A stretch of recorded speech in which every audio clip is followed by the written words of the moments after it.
Hello, I'm James Sheard from the Accountancy People, and today I want to talk about childcare vouchers. I think childcare vouchers is one of those relatively small tax saving things, but actually if you add up all the small things that we can do to save tax, in the end we save a reasonable amount of tax, and we end up paying only the tax that we should be paying and have to pay to keep everything going. So the system of childcare vouchers is changing. So at the moment, in order to claim childcare vouchers, you've got to have an employer that is in the childcare scheme. They then reduce your salary by the amount of the childcare vouchers, and instead of the reduced salary, they give you the difference as the vouchers. Now the effect of that is that you don't pay any tax or any national insurance on the vouchers.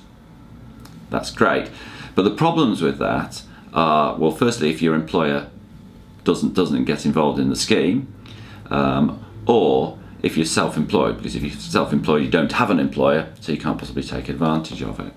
So in 2017 there's a new system being introduced, and then in 2018 the old system is being replaced.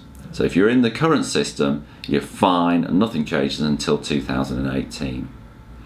Now the new system is not quite as generous because you don't get quite as much tax relief, because at the moment you get tax relief and national insurance relief, and it's a little bit less than that what you're going to get in the future.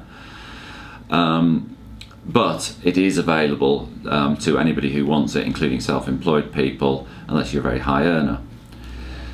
So the way that the scheme is going to work in the future is that you'll be able to, if you've got childcare, and having childcare means that your provider is registered with Ofsted and is included in the scheme, and I'd imagine that everybody would be. You go online, you join the website.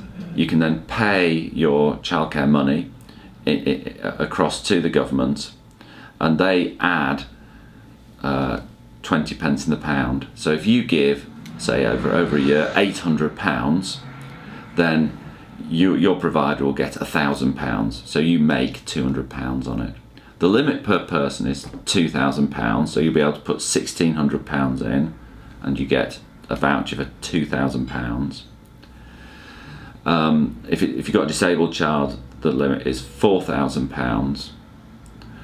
And it's available as long as you earn over £115 a week, and as long as you don't earn over £100,000 a year.